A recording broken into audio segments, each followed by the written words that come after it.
உம்மை போற்றி பாடுவோம் எங்கள் உயர்ந்த கன்மலையே. உம்மை போற்றி பாடுவோம் எங்கள் உயர்ந்த கன்மலையே.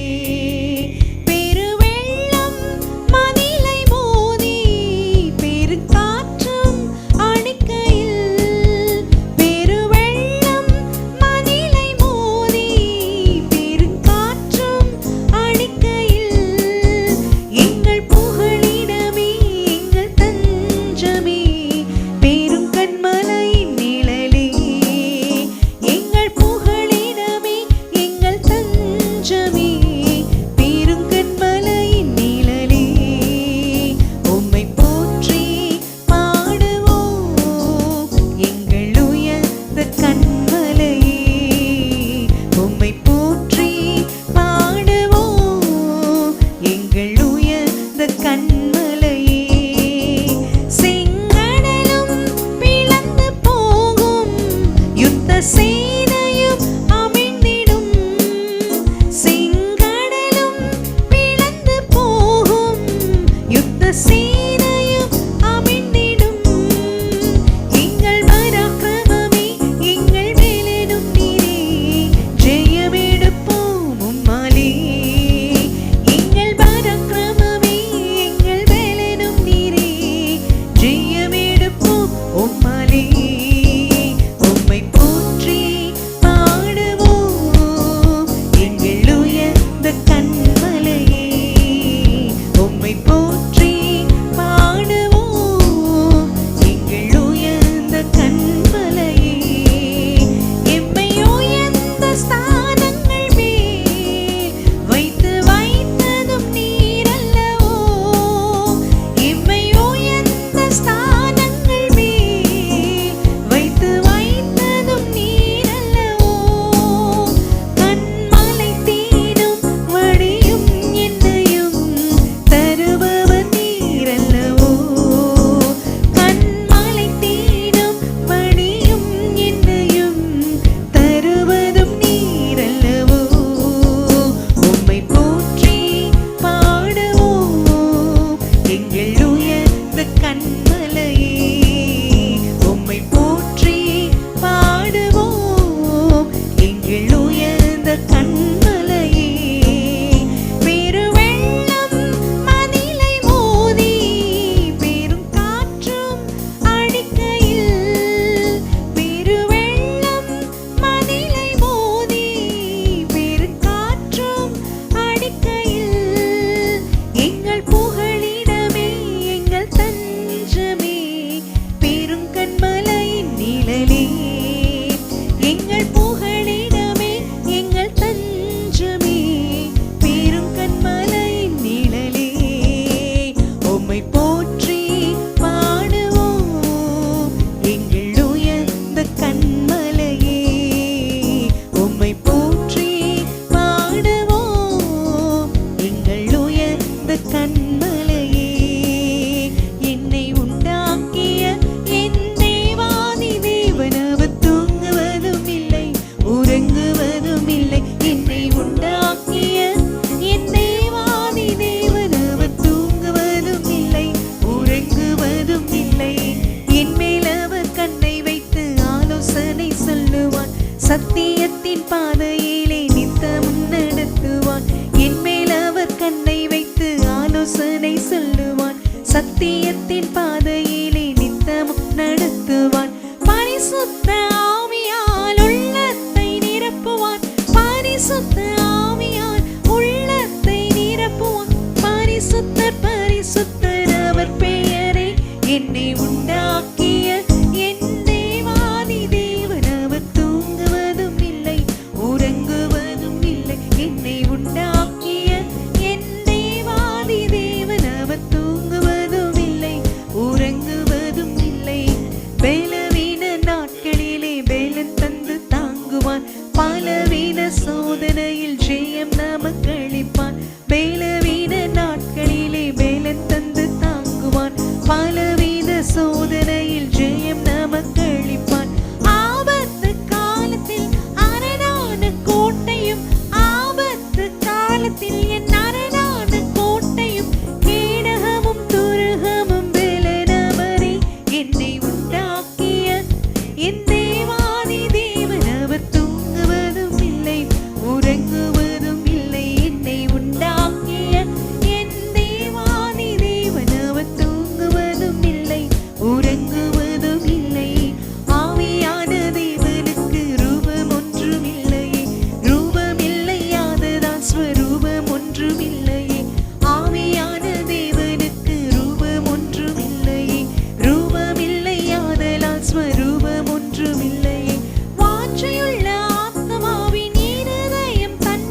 உறங்குகின்ற ஆண்டவர் இவர்.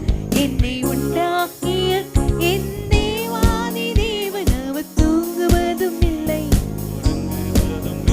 என்னை உண்டாக்கிய என் தேவாதி தேவன் அவர் தூங்குவதும் இல்லை, உறங்குவதும் இல்லை. என்னை உண்டாக்கிய என் தேவாதி தேவன் அவர் தூங்குவதும் இல்லை, உறங்குவதும் இல்லை.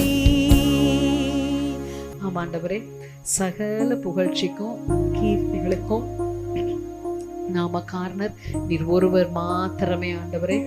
ஒருவருக்கே எங்க ஆராதனைய எங்க துதிய அன்றப்பா நாங்க செலுத்துகிறோம், கரங்களை ஒப்பு கொடுக்கிறோம் இயேசுவின் நாமத்தினாலே பிதாவே, ஆமென் ஆமென். Praise the Lord. தேவனுக்கு மகிமை உண்டாகட்டும். இந்த வேத பாடம் வகுப்புக்கு வந்திருக்க உங்கள் யாவரையும் இயேசுவின் நாமத்தில் அன்போடு கூட வாழ்த்துக்கிறேன். ரோமருக்கு எழுதின நிருபம் 12வது அதிகாரத்தை நம்ம தியானிச்சுட்டு இருக்கோம். கர்த்தருக்கு ஸ்தோத்திரம். 11 அதிகாரங்கள் ஆவிக்குரிய காரியங்களையும் 12வது அதிகாரத்திலிருந்து 16வது அதிகாரம் கிறிஸ்தவ பொறுப்புகளையும் நமக்கு காண்பிக்கிறது. இந்த 12வது அதிகாரத்துக்கு தலைப்பாக தேவன் விரும்பும் சேவை, காட் ப்ளீசிங் சர்வீஸ். நம்முடைய சேவை தேவனால் விரும்பப்படக்கூடியதாக இருக்க வேண்டும். அதுக்கு முதல்ல உடலை தேவனுக்கு ஒப்பு கொடுங்க. முதல் வசனத்தில் ரோமர் 12:1 வாசித்தோம். அப்படி இருக்க சகோதரரே, உங்கள் சரீரங்களை பரிசுத்தமும் தேவனுக்கு பிரியமான ஜீவ பலியாக ஒப்பு கொடுக்க வேண்டும் என்று தேவனுடைய இரக்கங்களை முன்னிட்டு உங்களை வேண்டிக் கொள்கிறேன். தேவனுடைய இரக்கங்களை முன்னிட்டு உங்களை வேண்டிக் கொள்கிறேன். இதுவே நீங்கள் செய்யத்தக்க புத்தியுள்ள ஆராதனை. இதுவே நீங்கள் செய்யத்தக்க புத்தியுள்ள ஆராதனை. கர்த்தருக்கு ஸ்தோத்திரம். அடுத்ததாக சொன்னேன், அப்போ உடலை கர்த்தருக்கு புதிதாக. 2வது வசனம், நீங்கள் இந்த பிரபஞ்சத்திற்கு ஒத்த வேஷம் தெரியாமல் தேவனுடைய நன்மையும் பிரியமும் பரிபூரணமுமான சித்தம் என்னதென்று பகுத்தறியத்தக்கதாக உங்கள் மனம் புதிதாகிறதினாலே மறுரூபமாகுங்கள். 2வது சிந்தையில் புதிதாகுங்கள் அப்படின்னு சொல்லி கடந்த வாரத்துல நம்ம பார்த்தோம். சிந்தை, நம்ம ரட்சிக்கப்பட்ட பிறகு சிந்தை இன்னும் புதிதாகல, சிந்தை அதே மாதிரி தான் இருக்கு. அப்ப அந்த சிந்தையை நாம் தான் என்ன பண்ணணும்? மனசை புதிதாக்கணும், வசனத்தை கொண்டு புதிதாக்கணும். அது திரும்ப திரும்ப சொல்லப்பட்டு வசனத்தை சொல்லி மனசை டியூன் பண்ணணும். அதாவது இன்னும் சொன்னால் பிரெயின் வாஷ் அப்படின்வாங்க. அதை நம்ம வாட்டர் வாஷ் இல்லை, பிரெயின் வாஷ் இல்லை, வேர்ட் வாஷ், வார்த்தையில் குளிர்த்தல். மனசை அப்படி வார்த்தையாலே குளிப்பாட்டணும். இல்லைன்னா நம்ம அவள் கல்யாணம் பண்ணால் வந்தால் அப்படியே பிடிச்சுன்னு அவள் பக்கம் இழுத்துன்னு போயிட்டா பத்தியா அப்படின்றாங்களே, அந்த மாதிரி இதை வசனம் ரட்சிக்கப்பட்டா அப்போ முழுசாக அப்படியே மாறிட்டாயா அப்படின்னு வார்த்தையால் அந்த மனசை என்ன பண்ணிக்கணும்? கழுவுறது இல்லை, அந்த மனசை மாற்றிக்கணும், மறுரூபமாகணும், மறு உருவம் பெறணும். இதுக்கு முன்னாடி வேற மாதிரி யோசித்தோம், இப்போ கடவுளுடைய வார்த்தையின் அடிப்படையில் யோசிக்க ஆரம்பிச்சிட்டோம். அப்படி நாம் சிந்திக்கணும், அது சிந்தை புதிதாகணும். அப்போ தான் கிறிஸ்தவ சேவை என்ன இருக்குன்னா சிறப்பாக இருக்கும். சிந்தை புதிதாகிறதுக்கு முதல் காரியமாக அதில் பார்த்தோம், இப்பிரபஞ்சத்திற்கு ஒத்த வேஷம் தரிக்கக்கூடாது. அப்போ உலகத்திற்கு ஒத்த வேஷம் இல்லாமல் வாழுங்கள். உலகம்னா என்ன? உலகத்துக்கு ஏன் ஒத்த வேஷம் தரிக்கக்கூடாதுன்றதெல்லாம் கடந்த வாரத்தில் பார்த்தோம். உலகத்துக்கு ஒத்த வேஷம் தரிக்கக்கூடாது. கர்த்தருக்கு ஸ்தோத்திரம். அதே வசனத்தை திரும்பவும் வாசிப்போம். 12:2, நீங்கள் இந்த பிரபஞ்சத்திற்கு ஒத்த வேஷம் தெரியாமல் தேவனுடைய நன்மையும் பிரியமும் பரிபூரணமுமான சித்தம் இன்னதென்று பகுத்தறியத்தக்கதாக பகுத்து அறியத்தக்கதாக உங்கள் மனம் புதிதாகிறதுனாலே மறுரூபம். அப்போ உங்க மனசை புதிதாக்குறது. இன்னொரு காரியம் என்னன்னா, தேவனுடைய நன்மையும் பரிபூர்ணமான சித்தம் என்ன என்பதை பகுத்தறியணும். அதுக்கு தேவ சித்தம் செய்தலை வாழ்க்கையின் குறிக்கோளாக, ஒரே குறிக்கோளாக கொள்ளுங்கள். உங்க மனசை தேவ சித்தத்துக்கு நேரா டியூன் பண்ணிடணும். தேவ சித்தம் செய்தலை வாழ்க்கையின் ஒரே குறிக்கோளாக கொள்ளுங்கள். இந்த 2வது குறிப்பு அதுதான். சிந்தை புதிதாகிறதுக்கு உலகத்துக்கு ஒத்த வேஷம் தரிக்க வேண்டாம். 2வது தேவ சித்தம் செய்தலை வாழ்க்கையின் ஒரே குறிக்கோளாக கொள்ளுங்க. Let your one and only purpose be to fulfil God's will. நம்முடைய வாழ்க்கையின் குறிக்கோள் என்ன தெரியுமா? எப்போ வாழும் பிறப்பிலிருந்து இறப்பு வரைக்கும் ஒவ்வொரு நிகழ்விலும், ஒவ்வொரு அப்ஸ் அண்ட் டவுன்ஸ்லையும், ஒவ்வொரு வெளிச்சத்திலும், இருளிலும், அந்தரங்கத்திலையும், மறைவிலும், வாழ்க்கை முழுவதும் நம்முடைய குறிக்கோள் என்னவா இருக்கணும்? தேவ சித்தம் செய்வேணும். ஃபாதர் பாட்டிருக்கல, என் வாழ்வின் முழு நோக்கமெல்லாம் சித்தம் செய்வதுதான். முழு வாழ்க்கைக்கும் குறிக்கோள் என்னவா இருக்கணும்? தேவ சித்தம். ஒரு பிசினஸ் பண்றோமா, அது தேவ சித்தமா? ஒரு படிப்பு தேவ சித்தமா? ஒரு காலேஜ், ஒரு பிள்ளைக்கு வரன் பார்க்கிறோம். அப்போ வாழ்க்கை முழுசும் தேவ சித்தத்தை செய்தலை குறிக்கோளாய் நம்ம எண்ணத்துல வைக்கணும். தேவ சித்தம் எண்ணத்துல அது வந்துடுச்சுன்னா, கர்த்தருக்கு ஸ்தோத்திரம், நம்முடைய சேவை தேவனால் விரும்பத்தக்க சேவையாக, தேவன் விரும்பும் சேவையாக மாறும். கர்த்தருக்கு மகிமை உண்டாகட்டும். தேவ சித்தம் செய்தலை இதுக்கு நல்ல முன்மாதிரி, சிறந்த முன்மாதிரி இயேசு கிறிஸ்து தான். ஆமென். இயேசு இந்த பூமியில பிறப்பிலிருந்து இறப்பு வரைக்கும் தேவ சித்தம் செய்தலை குறிக்கோளாய் கொண்டிருந்தார். எபிரேயர் 10வது அதிகாரத்துல இயேசு கிறிஸ்துவை குறித்து சொல்லப்பட்ட காரியம், 10வது அதிகாரம் 5-7 வரையிலான வசனங்கள். ஆகையால் அவர் உலகத்தில் பிரவேசிக்கும் போது பலியையும் காணிக்கையும் நீர் விரும்பவில்லை, ஒரு சரீரத்தை எனக்கு ஆயத்தம் பண்ணினீர். சர்வாங்க தகன பலிகளும் பாவ நிவாரண பலிகளும் உமக்கு பிரியமானதல்ல என்றீர். அப்பொழுது நான் தேவனே உம்முடைய சித்தத்தின்படி செய்ய இதோ வருகிறேன். புஸ்தக சுருளில் என்னை குறித்து எழுதி இருக்கிறது என்று சொன்னேன். ஆமென். அப்போ இதோ உம்முடைய சித்தத்தின்படி செய்ய இதோ வருகிறேன். இந்த உலகத்துல பிதா அனுப்பும் போது புஸ்தக சூழலில் என்னை குறித்து எழுதியிருக்குது. பிறப்பு முதல் இறப்பு வரைக்கும் உம்முடைய சித்தம் செய்யறது தான் என் பாக்கியம். யோவான் 4வது அதிகாரம் 34வது வசனம். இயேசு அவர்களை நோக்கி, நான் என்னை அனுப்பினவருடைய சித்தத்தின்படி செய்து அவருடைய கிரியையை முடிப்பதே என்னுடைய போஜனமாய் இருக்கிறது. அவருடைய என்னை அனுப்பினவருடைய சித்தத்தின்படி செய்து அவருடைய கிரியை முடிப்பதே என்னுடைய போஜனமாய் இருக்கிறது. ஆமென். என்னை அனுப்பினவருடைய சித்தத்தின்படி செய்து, அப்போ அவருடைய சித்தம் செய்யறது தான் அவருக்கு என்னவா இருந்தது? சாப்பாடா இருந்தது. அப்போ சாப்பாடு எவ்வளவு முக்கியம் ஒரு மனுஷனுக்கு. சித்தம், இதுல சித்தம் இருக்கா? பிரபலமா இருக்க விரும்புகிறவன், சகோதரர்கள்லாம் சொல்றாங்க, பண்டிகைக்கு போங்க, பிரபலமா இருக்கிற மந்திரகத்துல எதுவும் செய்ய மாட்டான். அப்போ இயேசு அங்க போல ஒவ்வொரு காரியத்திலையும் தேவ சித்தம் சோதிக்கப்படும் போதும், கர்த்தருக்கு ஸ்தோத்திரம், அவர் மனுஷகுமாரனாய் சோதிக்கப்பட்ட போதிலும் அங்கேயும் கர்த்தருக்கு சித்தமா என்பதை ஆராய்ந்து பார்த்திருக்கிறார். அப்போ ஒவ்வொரு சாப்பாட்டை மாதிரி எவ்வளவு முக்கியமோ சாப்பாடு, அத மாதிரி சித்தத்தை அவருக்கு போஜனமாவே இருந்திருக்கு. யோவான் எழுதின நற்செய்தி நூல் 5வது அதிகாரம் 30வது வசனத்துல இயேசு, நான் என் சுயமாய் ஒன்றும் செய்கிறதில்லை, அது சுயமா ஒண்ணுமே செய்யல, நான் கேட்கிறபடியே நியாயம் தீர்க்கிறேன். நான் சுயமா எதுவுமே செய்யல. நானா யோசிச்சு இது இப்படி செய்யணும், அப்படி செய்யணும் அப்படின்றதே இல்ல. நான் கேட்கிறபடியே நியாயம் தீர்க்கிறேன். எனக்கு சித்தமானதை நான் தேடாமல் என்னை அனுப்பின பிதாவுக்கு சித்தமானதையே நான் தேடுகிறபடியால், என்னை அனுப்பின பிதாவுக்கு தேடுதல் எப்படி இருக்குன்னா, என்னாவது ஒண்ணு தேடுறேன் அப்படின்னா, இப்போ நீங்க நம்முடைய வாழ்க்கை முழுவதும் என்னதான்? தேடல் தான். ஆமென். எல்லாரும் தேடி நிற்கிறாங்க. வாழ்க்கையில் இருக்கிற எல்லா மனிதர்களும் எதையோ தேடி நிற்கிறான்.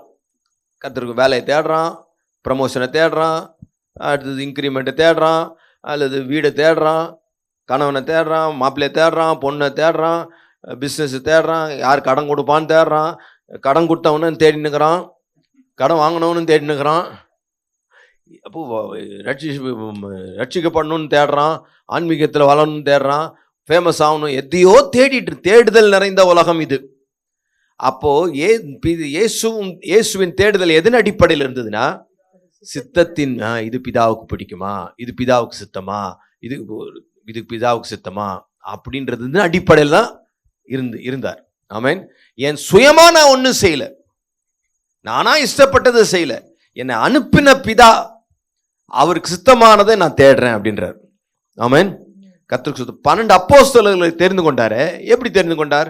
இரவெல்லாம், லூக்கா 6வது அதிகாரம் 12-13, இரவெல்லாம் ஜெபம் பண்ணாராம். அந்நாட்களிலே அவர் ஜெபம் பண்ணும்படி ஆ. ஒரு மலையின் மேல் ஏறி ஆ. ராம் முழுவதும் தேவனை நோக்கி ஜெபம் பண்ணி கொண்டிருந்தார். பொழுது விடிந்த போது அவர் தம்முடைய சீசர்களை வரவழைத்து அவர்களில் 12 பேரை தெரிந்து கொண்டு அவர்களுக்கு அப்போஸ்தலர் என்று பெயரிட்டார். இரவெல்லாம் ஜெபித்து காலையில 12 அப்போஸ்தலர்களை தெரிந்து கொண்டார். அப்ப 12 அப்போஸ்தலர் இரவெல்லாம், ஆண்டவர் பிதாவே உம்முடைய சித்தத்தின்படி எனக்கு காண்பியும் அப்படின்னு ஜெபம் பண்ணியிருப்பார் நான் நம்புறேன். 12 அப்போஸ்தலர்களை தெரிந்து கொண்டார். கர்த்தருக்கு ஸ்தோத்திரம். நம்மளாம் தான் அவங்களுக்கு ஒரு இன்டர்வியூ, அவங்க ஆய்வு நிறைய இருக்குது. அவங்க இதெல்லாம் அஃப்கோர்ஸ் அது தப்பு இல்லை. ஆனால் இயேசுக்கு பிதாவின் சித்தம் எதுவோ அதனால தான் யூதாஸை செலக்ட் பண்ண. நம்மளாம் தான் யூதாஸை ரிஜெக்ட் பண்ணிட்டு இருப்போம். பேதுரு ஐயோ துருன்னு இருக்கும், வேணாம். யோவான் அப்படியே அன்பு கூறுறான், ஆபத்தில் விட்டு ஓட்டுவான். சீசர்கள் மற்றதெல்லாம் ஐயோ பிலிப்பு கணக்கு போடுறதுலே இருக்கும். இப்படி ஒவ்வொரு சீசர்களா நோண்டி அந்திரையா அவன் சும்மா வருவான், அவன் அப்புறம் போயிடுவான். இப்படி ஒவ்வொருத்தரையா தனித்தனியா பார்த்தீங்கன்னா நம்மள அந்த ஒருத்தரை சூஸ் பண்ண. ஆண்டவர் பிதாவின் சித்தத்தின்படி இந்த தான்ப்பா வருங்கால தூண்கள் அப்படின்னு அவர் சொல்ல அவர் சூஸ் பண்ணிட்டார். ஆமென். கர்த்தருக்கு ஸ்தோத்திரம். யோவான் 8வது அதிகாரத்துல 28 வாசிங்க. ஆதலால் இயேசு அவர்களை நோக்கி நீங்கள் மனுஷகுமாரனை உயர்த்தின பின்பு நானே அவர் என்றும் நான் என் சுயமாய் ஒன்றும் செய்யாமல் என் பிதா எனக்கு போதித்தபடியே இவைகளை சொன்னேன் என்றும் அறிவீர்கள். என் பிதா எனக்கு போதித்தபடியே இவைகளை சொன்னேன் என்று அறிவீர்கள். என்னை அனுப்பினவர் என்னுடனே கூட இருக்கிறார். என்னை அனுப்பினவர் என்னோடு, எனக்கு பிதா எனக்கு என்ன போதித்தாரோ அதை தான் நான் சொன்னேன். உங்களுக்கு தெரியும், என்னை அனுப்பினவர் என்னோடு இருக்கிறார். பிதாவுக்கு பிரியமானதை எப்போதாவது இல்ல, எப்பொழுதும் நான் செய்றேன். வாழ்க்கையின் குறிக்கோளே என்ன தெரியுமா? பிதாவுக்கு பிரியமானது, சித்தமானதை நான் செய்யணும். எப்போது செய்கிறபடியால் அவர் என்னை தனியே இருக்க விடவில்லை என்றார். இவைகளை அவர் சொல்லுகையில் அநேகர் அவரிடத்தில் விசுவாசம் வைத்தார்கள். ஆமென். அநேகர் அவரிடத்தில் எப்படி வச்சாங்களா? இயேசுவின் கனி நிறைந்த ஊழியத்திற்கு, ஆத்தும ஆதாயத்திற்கு, திரள் கூட்டம் பின்னாடி வந்ததுக்கு ரகசியம் இதுலதான் இருக்கு. ஒன்னையும் சுயமா செய்யல, ஒன்னையும் தானா செஞ்சிடல, எல்லாவற்றையும் பிதாவின் சித்தத்தின்படியே செய்தார். அப்போ வாழ்க்கையின் குறிக்கோள் நம்ம எண்ணங்கள்ல வரணும். என்ன தெரியுமா? இது கர்த்தருக்கு சித்தமா, இது கர்த்தருக்கு சித்தமா, கர்த்தருக்கு சித்தத்தை தேடுறனா, கர்த்தருக்கு சித்தமானது என் போஜனமா இருக்கா, கர்த்தர் சொல்லாம நானே செய்யறேனா, நானா சுயமா செய்யறேனா. அப்போ ஒவ்வொரு இந்த எண்ணங்கள்ல அது மாற்றம். ஏன்னா இதுக்கு முன்னாடி நம்ம அப்படி செஞ்சதில்லை. மாம்சமும் மனசும் விரும்பினபடி வாழ்ந்துட்டோம், கண்கள் பார்த்தபடி போயிட்டோம், கால்கள் போனபடி போயிட்டோம். இப்போ அப்படி இல்லை. கடவுளுடைய சித்தத்தின் அடிப்படையில் மனசை டியூன் பண்ணோம். மனசு சொல்லும், இப்போ இப்படி பண்ணலாமே, இப்படி பண்ணலாமே அப்படின்னு. அப்படி பண்ணலாமா பண்ணக்கூடாதா அப்படின்றத கர்த்தருடைய சித்தத்தை அறிய வேண்டும் என்கிற ஒரு எண்ணத்திலாவது அட்லீஸ்ட் வாழணும். கர்த்தருக்கு ஸ்தோத்திரம். அப்படி அதுதான் இயேசுவின் கனி நிறைந்த ஊழியத்திற்கு மிகப்பெரிய ரகசியம். ஆமென். சிலுவையில கெத்செமனே தோட்டத்தில் கூட லூக்கா 23:42 இந்த பாத்திரம் என்னை விட்டு நீங்க கூடுமானால் நீங்கும்படி செய்யும், ஆகிலும் என்னுடைய சித்தத்தின்படி அல்ல. அப்போ அந்த இடத்துல கொஞ்சம் ஷேக் ஆன மாதிரி இருக்கு. இந்த பாத்திரம் என்னை விட்டு நீங்கன்னா நல்லா இருக்கும் போல இருக்கு, ஆனா என் சித்தம் இல்லை, உடனே உங்க சித்தம் தான் நிறைவேறணும். அடுத்த வருஷம் சொல்லுது, தேவதூதன் அவரை பலப்படுத்தினார். ஸோ பிறப்பிலிருந்து இறப்பு வரைக்கும் இயேசு கிறிஸ்து தேவ சித்தம் செய்கிறதையே குறிக்கோளா நோக்கமா கொண்டிருந்தார். ஆமென். அதுதான் பவுல் எழுதும் போது நிருபங்கள்ல 2வது அதிகாரம் பிலிப்பியர் 2:5-8 வரைக்கும் வாசித்தீங்கன்னா, கிறிஸ்து இயேசுவில் இருந்த சிந்தையே உங்களிலும் இருக்க கடவது. கிறிஸ்து இயேசுவில் இருந்த சிந்தையே என்ன சிந்தை? வாழ்க்கை முழுசும் திருசித்தத்தை செய்ய வேண்டும் என்கிற குறிக்கோளை உடைய அந்த சிந்தையே உங்களிலும் உங்களிலும் இருக்க கடவது. அவர் தேவனுடைய ரூபமாய் இருந்தும் அவர் தேவனுடைய ரூபமாய் இருந்தும் தேவனுக்கு சமமாய் இருப்பதை கொள்ளையாடின பொருளாக தேவனுக்கு எண்ணாமல் ஈக்குவலாய் இருக்கிறத கொள்ளையாடின பொருளா நினைக்கல. தம்மை தாமே வெறுமையாக்கி திருத்துவத்தின் இரண்டாவது நபர் தேவனுக்கு ஈக்குவல். ஆனா அவர் தம்மைத்தாமே என்ன பண்ணிட்டாரு? வெறுமையாக்கி அடிமையின் ரூபம் எடுத்து மனுஷ சாயலானார். அவர் மனுஷ ரூபமாய் காணப்பட்டு மரண பரியந்தம் அதாவது சிலுவையின் மரண பரியந்தமும் கீழ்ப்படிந்தவராகி தம்மை தாமே தாழ்த்தினார். ஆமென். எல்லா வல்லமையும் அதிகாரமும் அவருக்கு இருக்கு. எல்லா வல்லமையும் அதிகாரத்தையும் எடுத்துக்கிட்டு அவராய் உரிந்து அதை வெளியில கழட்டி வச்சுட்டு பிதாவின் அதிகாரத்துக்கு தம்மை முழுவதுமா கீழ்ப்படுத்தி மனுஷ சாயலாகி அடிமையின் ரூபம் எடுத்து அந்த இந்த வாழ்க்கையில 33 ஆண்டுகள் பிதாவின் சித்தமே செய்ய வேண்டும் என்கிற குறிக்கோளோடு வாழ்ந்தார். அவருக்கு வல்லமை இல்லையா? அவருக்கு அதிகாரம் இல்லையா? அதெல்லாம் கழட்டிட்டார். பிதா செய்ய சொன்னா செய்வார். பிதா செய்ய சொல்லியா செய்ய மாட்டார். அதனால்தான் அத்தனை பாடுகளையும் ஏற்றுக்கொண்டார். நம்முடைய பாடுகள், நாம் பட வேண்டிய பாடுகளை இயேசு ஏற்றுக்கொண்டார். பிதா அந்த ஒர்க் அசைன்மெண்ட் கொடுத்து அனுப்பிச்சிருந்தார்.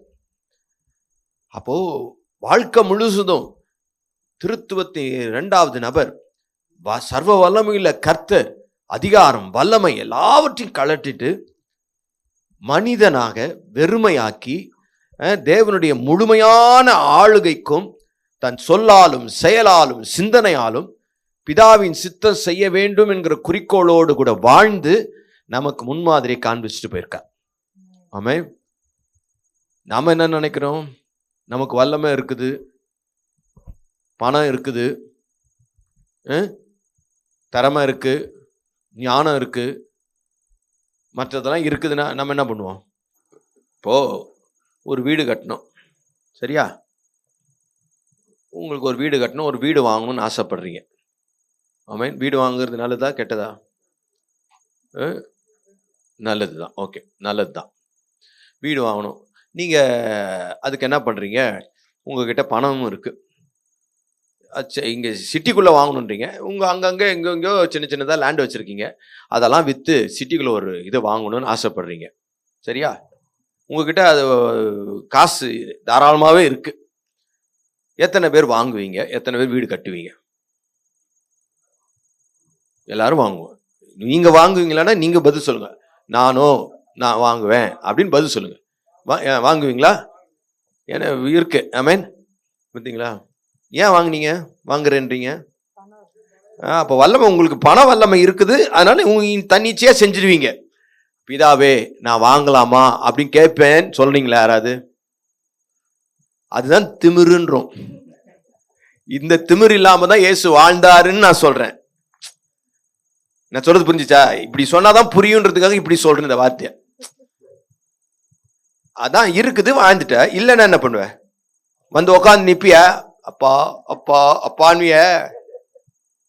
இருக்குதுனால நீ தனாவட்டா செஞ்சுன்னு போற, நீ கேட்காம.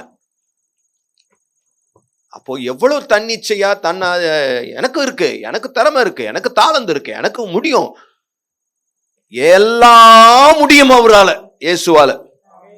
சர்வ வல்லமை அதிகாரம் இருக்கு. ஆனா அதெல்லாத்தையும் கழட்டிட்டு பிதாவே உம்முடைய சித்தமானா இதை செய்யறேன் அப்படின்ற குறிக்கோளோடு வாழ்க்கை முழுசும் வாழ்ந்து நமக்கு முன்மாதிரியை வைத்து போறார். அதனால அவருடைய சேவை இன்றைக்கும் வியந்து பாராட்ட விதத்தில் தான் இருக்குது. ஏசு கிறிஸ்துவை போல யாரும் ஊழியம் செய்யல. ஆமென். அதனால நம்ம சிந்தை புதிதாக்குறதுக்கு தேவனுடைய நன்மையும் பரிபூர்ணமான சித்தம் இன்னதென்று பகுத்தறியணும். இது சித்தமா அப்படின்ற பகுத்தறிகிற அளவுக்கு மனசு என்ன ஆகணும்? புதிதாக்கப்படணும். ஆமென். கர்த்தருக்கு ஸ்தோத்திரம். அப்போஸ்தலனாகிய பவுல் தமஸ்கு வீதியில வரும்போது கிறிஸ்தவர்களை, தேவ பிள்ளைகளை துன்பப்படுத்தணும்னு கங்கணம் கட்டிக்கிட்டு அதிகாரத்தை எடுத்துக்கிட்டு வரும்போது ஆண்டவர் அவரை சந்திக்கிறார். அவர் வாழ்க்கையில கேட்ட 2 மிக முக்கியமான கேள்வி. ஒவ்வொரு கிறிஸ்தவர்களும் அல்லது ஒவ்வொரு மனிதரும் கேட்க வேண்டிய மிக முக்கியமான 2 கேள்வி. அது எந்த மனுஷனா இருந்தாலும் சரி, எந்த நிறமா இருந்தாலும் சரி, எந்த ஜாதியா இருந்தாலும் சரி, எந்த மொழி பேசினாலும் சரி, எந்த ஊர்ல பிறந்தாலும் சரி, 2 கேள்விக்கு பதில் அவனுக்கு நிச்சயமா தெரிஞ்சிருக்கணும். முதல் கேள்வி பவுல் கேட்டா, நீ சவுல், ஆண்டவரே நீர் யார்? ஆமென். இந்த கேள்வி நாம உங்களை கேட்டா நீங்க பதில் சொல்லுவீங்களா? உங்கள் ஆண்டவர் யார்? யாருன்னு பேரை சொல்லுங்கன்னா இயேசு, தெளிவா சொல்லுவீங்க. கரெக்டா? ஆண்டவரே நீர் யார்? இயேசு. உங்க ஆண்டவர் யார் அப்படின்னா நீங்க என்ன சொல்வீங்க? இயேசு, தெளிவா சொல்லுங்க. 2வது கேள்வி, ஆண்டவரே நான் என்ன செய்ய நீர் சித்தமாய் இருக்கிறீர்? நான் என்ன செய்ய சித்தமாய் இருக்கிறீர்? கர்த்தருக்கு ஸ்தோத்திரம். இயேசு எத்தனையோ குருடர்களுக்கு சுகமாக்குனார். எத்தனையோ குருடர்கள். ஆனா ஒரு குருடன் கூட நான் என்ன செய்ய சித்தமா இருக்குன்னு கேட்கவே இல்லை. பர்திமே குருடன் கூட நான் பார்வையடைய வேண்டும், நான் பார்வையடைய வேண்டும், நான் நடக்கிற மனிதர்களை மரங்களாக காண்கிறேன், எனக்கு இன்னும் தெளிவா பார்வை வரல, அப்படிதான் கேட்கிறான்.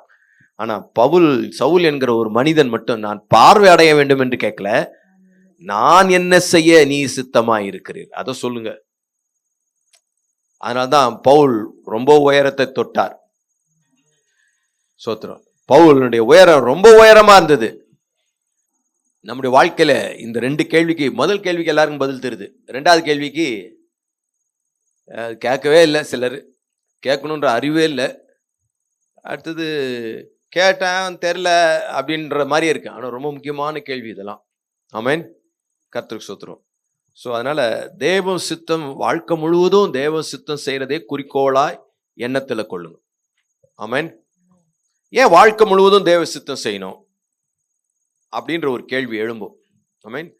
Why do we have to do God's will throughout our life? ஏன் வாழ்க்கை முழுவதும் தேவ சித்தம் செய்யணும்? ஒரு 7 காரணங்களை சுருக்கமா சொல்லி இந்த ஸ்டடியை முடிக்கலான்னு பார்க்குறேன், கர்த்தருக்கு சித்தமானால். ஆமென். ரைட். முதலாவது, ஏன் வாழ்க்கை முழுவதும், நம்ம வாழ்க்கையின் எதிர்காலம் நமக்கு தெரியாது. வாழ்க்கையின் எதிர்காலம் தெரியாது. We do not know our future. வாழ்க்கையின் எதிர்காலம், உங்க எதிர்காலம் தெரியுமா அப்படின்னா தெரியாது. யாக்கோபு 4வது அதிகாரம் 14-15. நாளைக்கு நடப்பது உங்களுக்கு தெரியாதே. ஆமா, நாளைக்கு என்ன நடக்கும் தெரியுமா? தெரியாதே. உங்கள் ஜீவன் எப்படிப்பட்டது? உங்கள் ஜீவன் எப்படிப்பட்டது? கொஞ்ச காலம் தோன்றி பின்பு தோன்றாமற் போகிற புகையை போல் இருக்கிறது. ஆதலால் ஆண்டவருக்கு சித்தமானால் நாங்களும் உயிரோடு இருந்தால் இன்னின்னதை செய்வோம் என்று சொல்ல வேண்டும். ஆமென். இன்னின்னதை செய்வோம் என்று சொல்ல வேண்டும். அப்போ நாளைக்கு நம்முடைய எதிர்காலம், நமக்கு முன்னாடி எதிர்காலம் இருளா இருக்கு.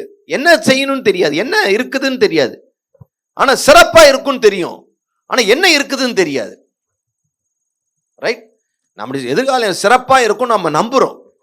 கண்டிப்பா அந்த விசுவாசம் தேவை. ஆனா பட் என்ன இருக்குது அப்படின்ற நமக்கு தெரியாது. இப்போ நம்ம அடர்ந்த காட்டுக்குள்ள போயிட்டு இருக்கீங்க, வழி தெரியாது. அந்த இடத்துக்கு நமக்கு ஒரு வழிகாட்டி தேவையா இல்லையா? வழிகாட்டி இல்லாமலே போக நினைக்கிறது என்ன அர்த்தம்? வழிகாட்டி இல்லாமலேயே போகணும்ன்றது எப்படிப்பட்டதா இருக்கும்? முட்டாள்தனமானது. எபேசியர் 5:17 ஆகையால் நீங்கள் மதியற்றவர்களாய் இராமல், அதாவது முட்டாளா இல்லாம கர்த்தருடைய சித்தம் இன்னதென்று உணர்ந்து கொள்ளுங்கள். அப்ப கர்த்தருடைய சித்தத்தை நீங்க உணராவிட்டா நீங்க யாரு? முட்டாள். நமக்கு வழி தெரியணுங்க. நம்மளுடைய எதிர்காலம் என்னன்னு தெரியல, நமக்கு நாளைக்கு நடக்க போறது தெரியாது, நமக்கு என்ன கர்த்தர் வச்சிருக்கிறாருன்னு தெரியாது. நாமளா இஷ்டத்துக்கு போயிட்டோம் அப்படின்னா நம்ம யார் வழிகாட்டியும் தேவையில்லை, கர்த்தருடைய வழி நடத்துதல் தேவையில்லை, கர்த்தருடைய சித்தம் தேவையில்லை. நானா ஒன்று செஞ்சுட்டு போறேன்னா கடைசியில எங்க போவோன்னு தெரியாது. அது பெரிய ஆபத்தான பாதை. நீங்க கடலுக்குள்ள போயிட்டீங்கன்னா கடல்ல வழி தெரியுமா? கடல்ல கண்டிப்பா என்ன தெரியணும்? நேவிகேஷன் தெரியணும், உங்களுக்கு இருக்கணும். நடு கடல்ல உங்களை விட்டாங்கன்னு வச்சுக்கோங்களேன், எதிரா கரைனே தெரியாது. எல்லா பக்கமும் ஒரே மாதிரி தான் இருக்கும். நடுவில் விட்டாங்கன்னா இந்த பக்கம் போகணுமா, இந்த பக்கம் போகணுமா, இந்த பக்கம் போகணுமா, இந்த பக்கம் போகணுமா, ஐயோ நான் என்னுடைய திசையை நோக்கி நான் எப்படி போகிறது. ஆனால் உங்களுக்கு தெரியும் என்னன்னு, நான் இந்த இடத்துக்கு போகணும், இந்த ஊருக்கு போகணும்னு தெரியும். அங்கே இருந்துக்கிட்டு சென்னைக்கு வரணும்னு தெரியும். எப்படி வரணும்னு தெரியலையே, ஃபோனுக்கு கனெக்ஷன் இல்லையே, யார்கிட்ட கான்டாக்ட் பண்ணுவேன், அவங்ககிட்டே அப்படியே அவனே சொன்ன கூட எங்கே இருக்கிற, நான் நடுக்கடலில் இருக்கிறேன்டா, எப்படி வரணும், லெஃப்ட் எடுத்து ரைட்டு வா. அவன் சொன்னாலும் எந்த லெஃப்ட்டு, எல்லாமே லெஃப்டா எல்லாமே ரைட்டு அப்படிதான் இருக்கும். நான் தமாஷா சொல்கிறேன். ஆனால் பட் நிறைய பேருடைய வாழ்க்கையில் தேவ சித்தத்தில் தெரியாமல் திக்கு திணறிக்கிட்டு எங்கேயோ போய் சிக்கிக்கின்னு இடியாப்பம் சிக்கலை விட பயங்கர சிக்கலில் மாட்டிக்கின்னு என்ன பண்ணுறதே தெரில. இதுக்கு முதல்லையே ஆண்டவரே ஒவ்வொரு அடி எடுத்து வைக்கும் போது உமக்கு சித்தமான பாதையில் என்னை நடத்தும், நீர் எனக்குன்னு ஆயத்தம் பண்ணியிருக்கிற பாதையில் நடத்தும் ஜெபம் பண்ணியிருக்கணும். ஆமென். நமக்கு சில நேரங்களில் நன்மையாக தெரிகிறது தீமையாக இருக்கும். நமக்கு நன்மையாக இருக்கும். லோத்து ஆபிரகாமை விட்டு பிரிந்தான். ஆபிரகாம் சொன்னா நமக்கு 2 பேர் சகோதரர்கள்ப்பா, நீ இடதுபுறம் போனா நான் வலதுபுறம் போகிறேன், நீ வலதுபுறம் போனா நான் இடதுபுறம் போறான்னு அவன் பார்த்தான். ஆதியாகமம் 13:10. அப்பொழுது லோத்து தன் கண்களை ஏறெடுத்து பார்த்து யோர்தான் நதிக்கு அருகான சம பூமி முழுவதும் நீர்வளம் பொருந்தினதா இருக்க கண்டான். நீர்வளம் பொருந்தினதா இருக்குதுப்பா. கர்த்தர் சோதோமையும் கொமோராவையும் அழிக்கும் முன்னே சோவாருக்கு போம் வழி மட்டும் அது கர்த்தருடைய தோட்டத்தை போலவும் எகிப்து தேசத்தை போலவும் இருந்தது. அது தோட்டத்தை எகிப்து ஏதேன் தோட்டத்தை போலவும் எகிப்து போல செழிப்பா இருந்தது, நீர்வளம் பொருந்திருந்தது. எல்லா நார்மலா பார்க்குற எல்லா ஹியூமனும் எல்லா மனிதனும் எதை தான் சூஸ் பண்ணுவாங்க, அந்த சோதம் கொமோரா தான் சூஸ் பண்ணியிருப்பாங்க. நல்லது, நல்லா இருக்கு, செழிப்பா இருக்குது, ஆடுகளுக்கு தேவையான இருக்கு, நல்ல வசதி இருக்கு, பஸ் வசதி இருக்கு, ட்ரெயின் வசதி இருக்கு, பண வசதி இருக்கு, கம்பெனி இருக்கு, ஸ்கூல் இருக்கு, ஹாஸ்பிட்டல் இருக்கு, எல்லாம் இருக்கு, மார்க்கெட்ல நல்லா இருக்கு, இது வித்தா அடுத்த வருஷத்துல விலை ஏறிக்கிட்டே இருக்குது. இந்த இதெல்லாம் பார்க்கும்போது எப்படி இருக்கு, நல்லா இருக்குன்னு தான் சூஸ் பண்ணுவேன். நன்மையானதுதான் தெரியுது. ஆனா எண்ட பாருது என்னவா இருக்கு, நமக்கு எல்லா கதையெல்லாம் தெரிஞ்சிச்சு. கதை தெரியலன்னா நம்மளும் சோதம் கோமாரா கிட்ட தான் போய் பக்கத்துல எனக்கு ஒரு வீடு வாங்கி கொடுத்தாங்க கேட்டுன்னு தீமையா முடிஞ்சிச்சு. சில நேரங்களில் தீமையா தெரியும், அது நன்மையா இருக்கும். அதுக்கு ஒரு உதாரணம் சொல்றேன். இதுக்கு ஒரு உதாரணம் சொன்ன மாதிரி அதுக்கு ஒரு உதாரணம் என்னன்னா, யோசேப்பு சாப்பாடு எடுத்து வரான் அண்ணமார்களுக்கு சாப்பாடு எடுத்து வரும்போது இந்த அண்ணமார் அத்தனை பேரும் கொலை பண்ணணுன்ற வெறியில இருக்கிறானுங்க. அப்போதான் ரூபன் கேள்விப்பட்டு என்ன சொல்றான், அவன் அந்த எல்லாருடைய இல்லப்பா அந்த குழியில தூக்கி போட்டுடலாம், அவனை போட்டுட்டு எதுக்காக அந்த ஐடியா கொடுக்குறான்னா, அவனை திரும்பி அவங்க அப்பா வீட்டுக்கு கொண்டு போகணும், அப்பா வீட்டுக்கு திரும்பி கொண்டு போகணுன்ற ஐடியால இவன் குழியில தூக்கி போட்டுடலான்றான். அது மாதிரி இவங்க குழியில தூக்கி போட்டாங்க. கொஞ்ச நேரம் கழிச்சு இஸ்மவேலருக்கு வரும்போது இப்போ யூதா ஒரு ஐடியா கொடுக்குறான். இவன் எதுக்கடா கொண்டு இவன் இந்த இஸ்மவேலர்கிட்ட வித்து எங்கேயா தூரத்தில் எங்கன்னா போயிட்டோம், அப்பா கிட்ட ட்ரெஸ்ஸை கொடுத்த மிருகம் அடிச்சிச்சின்னு சொல்லிடலாம் அப்படின்னா. இப்போ இந்த 2 ஐடியால யோசேப்புக்கு எது சிறந்த ஐடியாவா இருந்திருக்கும், எது நன்மையான ஐடியாவா இருக்கு? திரும்ப அப்பா வீட்டுக்கு போறது அதானே நல்லது. என்ன சொல்றது புரியுதா இல்லையா? திரும்பவும் அப்பா வீட்டுக்கு போற ரூபன் ஐடியா சூப்பர் ஐடியா, நன்மையா தெரியுது. பட் அது அல்ல நல்ல நன்மை, தீமையா தெரியுது இஸ்மவேலர் இடத்துல, அதுதான் நன்மை. அப்ப நம்ம பார்வைக்கு நன்மையா தெரிகிறது தீமையா முடியும், தீமையா தெரிகிறது. அப்ப எது நன்மை எது தீமைன்னு நான் எப்படி கண்டுபிடிக்கிறது? ஆண்டவரே உங்க சித்தம் நடக்கட்டும்ப்பா. அப்போ வாழ்க்கையில எதிர்காலம் நமக்கு தெரியல. நான் சொல்றது புரியுதா? எதிர்காலம் தெரியாது. அதனால கர்த்தருடைய சித்தத்தை குறிக்கோளா வைத்த வாழ்க்கை வாழ வேண்டியது அவசியமா இருக்குது. ஏன் வாழ்க்கை முழுசும் தேவ சித்தம் செய்யறத குறிக்கோளா வச்சுக்கணும் அப்படின்னா, முதல் ரீசன் நமக்கு எதிர்காலம் தெரியாது, அதனால இது வாழணும். ஆமென், கர்த்தருக்கு ஸ்தோத்திரம். ரெண்டாவது தேவனோடு உள்ள உறவு தொடர தேவனோடு உள்ள உறவு தொடர. To continue the relationship with God. மத்தேயு 12வது அதிகாரம் 46 50 வரைக்கும் வாசிங்க. இப்படி அவர் ஜனங்களோட பேசுகையில் அவருடைய தாயாரும் சகோதரரும் அவரிடத்தில் பேச வேண்டும் என்று வெளியே நின்றார்கள். அப்பொழுது ஒருவன் அவரை நோக்கி உம்முடைய தாயாரும் உம்முடைய சகோதரரும் உம்மோட பேச வேண்டும் என்று வெளியே நிற்கிறார்கள் என்றார். உம்மோட பேச வேண்டும் என்று வெளியே நிற்கிறார்கள். தம்மிடத்தில் இப்படி சொன்னவனுக்கு அவர் பிரதியுத்தரமாக, என் தாயார் யார், என் சகோதரர் யார் என்று சொல்லி தம்முடைய கையை தமது சீசர்களுக்கு நேரே நீட்டி,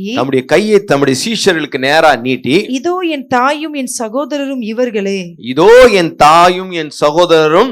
இவர்களே, பரலோகத்தில் இருக்கிற என் பிதாவின் சித்தத்தின்படி செய்கிறவன் எவனோ அவனே எனக்கு சகோதரனும் சகோதரியும் தாயுமாய் இருக்கிறான் என்றார். அப்போ இயேசு யார தாய் யாரு உறவுக்காரங்க அப்படின்றாரு? சித்தத்தின். அப்ப மத்ததெல்லாம் நீ உறவுக்காரன் நீ சொல்லிட்டு போயிடுவ. ஏசு எங்க அண்ணாச்சு, ஏசு எனக்கு ஏசு நானும் தேவ சித்தம் செய்ய மாட்டேன். அவங்கள ஏசு என்ன பண்ண மாட்டாரு? உறவுக்காரங்க, என் சொந்தம், உடன்பிறப்பு அப்படின்னு ஏசு சொல்ல மாட்டார். அப்ப தேவனோடு இருக்கிற அந்த உறவு தொடர்ந்து இருக்கணும் அப்படின்னா தேவ சித்தம் செஞ்சுக்கிட்டே இருக்கணும். ஆமென். தேவனோடு உறவு வேணுமா? ஆனாவா ஒட்டும் வேணாம் உறவு வேணான்ட்டு போயிட்டு போறீங்களா? நீங்க வேணா என்ன சொல்வீங்க? இயேசுக்கு எனக்கு என்னால அண்ணன், இயேசு எனக்கு ரொம்ப முக்கியமானவர் அப்படின்னு. இயேசு சொல்லணும் என் சகோதரன், என் சகோதரி அப்படின்னு இயேசு நம்மளை பார்த்து சொல்லணும். அவர் சர்டிஃபிகேட் கொடுத்தாதான் வேலிடு. அப்போ தேவனோடு அப்பதான் அவர் அந்த உறவு தொடரும். கர்த்தருக்கு ஸ்தோத்திரம். அப்போ அதுக்காக அந்த வாழ்க்கை முழுவதும் தேவ சித்தம் செய்யணும். கேட்கறது இல்லை, செய்யணும். தேவ சித்தம் செய்யணும். ஆமென். மூணாவது 1 யோவான் 5:14, நாம் எதையாகிலும் அவருடைய சித்தத்தின்படி கேட்டால் அவர் நமக்கு செவி கொடுக்கிறார் என்பதே அவரை பற்றி நாம் கொண்டிருக்கிற தைரியம். ஜெபங்களுக்கு பதில் கிடைக்கும். ஆமென். prayer will be answered. தேவ ஜெபங்கள் கூட எப்படி இருக்கணும்? அவர் சித்தப்படிதான் இருக்கணும். நம்ம பிரார்த்தனை உங்க ஜெபம் கேட்கணுமா கேட்கப்படக்கூடாதா? அப்போ தேவ சித்தத்தின்படி கேளுங்க. நிறைய ஜெபங்களுக்கு பதில் வரல. யாக்கோபு 4:3 சொல்றாரு. யாக்கோபு, நீங்கள் விண்ணப்பம் பண்ணியும் உங்கள் இச்சைகளை நிறைவேற்றும்படி செலவழிக்க வேண்டும் என்று தகாத விதமாய் விண்ணப்பம் பண்ணுகிறபடியினால் பெற்றுக்கொள்ளாமல் இருக்கிறீர்கள். ஆமென். பெற்றுக்கொள்ளாமல் தகாத விதமாய். ஆண்டவரே ஆசீர்வதியும். இப்போ நம்முடைய காரியங்களுக்கு, ஆசீர்வாதங்களுக்கு ஜெபம் பண்ண வேண்டிய அவசியம் இல்லை. அது ஆண்டவர் அறிவார், அதனுடைய காரியங்களை தருவார். நீங்க ஜெபம் பண்றீங்கன்னா தப்பு இல்லை, அவ்வளவுதான். ரைட். நீங்க ஜெபம் பண்றது நோக்கம் கர்த்தர் அறிவாரா அறிய மாட்டாரா? அறிவார். அப்போ ஒருத்தன் இப்படி ஜெபம் பண்ண, ஆண்டவரே என்னை ஆசீர்வதிக்கணும், ஆண்டவரே என்னை ஆசீர்வதிக்கணும். இவன் நோக்கத்தை அறிந்தவரா கர்த்தர் சொன்னாரு, உன்னை ஆசீர்வதிக்கிறேன். அதே போல எழுத்த வீட்டுல இருக்கிறவனை 2 மடங்கு ஆசீர்வதிப்பேன்.